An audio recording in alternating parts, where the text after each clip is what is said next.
बिस्मिल्लाहिर्रहमानिर्रहीम। सामीन, मेरी जो आज की वीडियो है वो ट्रैक्टर स्कीम 2025 जो फेज़ 2 आया उसके हवाले से है। और इस वीडियो में मैं आपको बताऊंगा कि आप ट्रैक्टर के ऊपर वो मौज़ाजात जो कि कंप्यूटराइज नहीं है, जिनका जो है अराजी रिकॉर्ड सेंटर में जो है रिकॉर्ड नहीं है, फ़र्दें कंप्यूटराइज जिनकी नहीं निकलती, वो इस स्कीम के लिए कैसे अप्लाई कर सकते हैं। तो इसके लिए आप स्क्रीन के ऊपर देखें, ये जो है ये फॉर्म एक नज़र आ रहा है आपको। तो ये आप इसके जो है जितने भी ये सारे कॉलम्स आपके सामने नज़र आ रहे होंगे, तो इसको आप एक एक मरतबा जो है वो रिव्यू कर लें। और मैं भी आपको इस हवाले से जो है ना फॉर्म के हवाले से गाइड करता हूँ।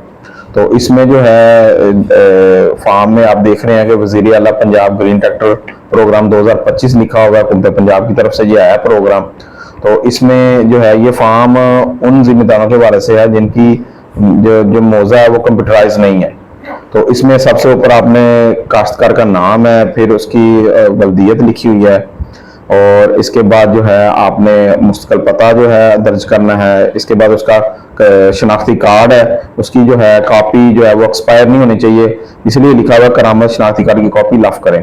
तो इसके बाद आपने मोबाइल नंबर लिखना है, अराजी रिकॉर्ड के मुताबिक जो आपका कुल रकबा है वो आपने इसके ऊपर दर्ज करना है, और साथ लिखा हुआ मौजूदा फर्द मलकियत की कॉपी लाफ करें। तो आपने वो फर्द मलकियत की जो कॉपी है वो लाफ करनी है, और पटवारी तैयार करता है ये फर्द। इसके साथ साथ आपने नायब तहसील या तहसीलदार के भी साइन करवाने हैं। तो इसके नीचे जो है वो जिले का नाम है, फिर तहसील का नाम है, फिर गांव जो है जिससे आप ताल्लुक रखते हैं वो गांव का नाम लिखना है।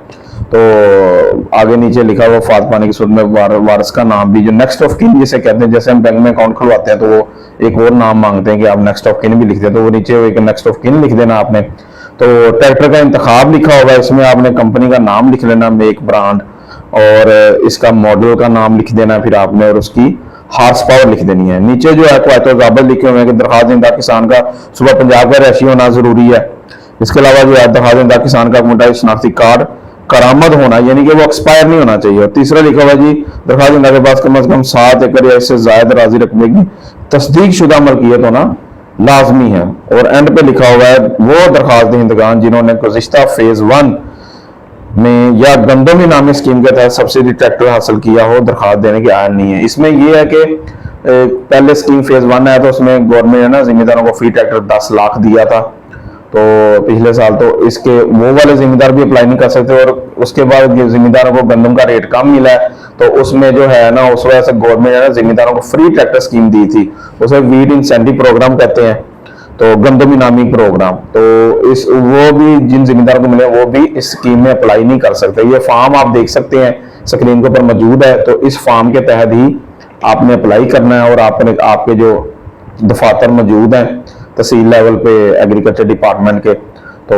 उसको आपने वहां पे जमा करवा देना, ताकि ये जो है आपका जो है जो फॉर्म है वो जो ट्रैक्टर स्कीम का डैशबोर्ड है, पोर्टल है, उसके ऊपर वो चढ़ा देंगे, तो आपका जो है कुरानंदाजी में जो है नाम निकलेगा, तो फिर आपको जो है ये सब्सिडी की रकम मिल जाएगी। तो इस तरह की अपडेट लेने के लिए और गवर्नमेंट स्कीम के हवाले से, और जो है आप अपने जिम्मेदारी को कैसे बेहतर कर सकते हैं मुख्तलिफ फसलों, सब्जियों, और जो है जो जिम्मेदारी के रिलेटेड जो भी कोई आप इंफॉर्मेशन चाहते हैं, तो इस चैनल को सब्सक्राइब कर लें और बेल आइकन दबा के जो है उसको ऑल पे टिक कर लें, ताकि तमाम अपडेटेड इंफॉर्मेशन जो है वो आप तक पहुंचती रहे। और अगर कोई इशू है तो वो कमेंट सेक्शन में मुझसे पूछ लीजिएगा। अस्सलाम वालेकुम।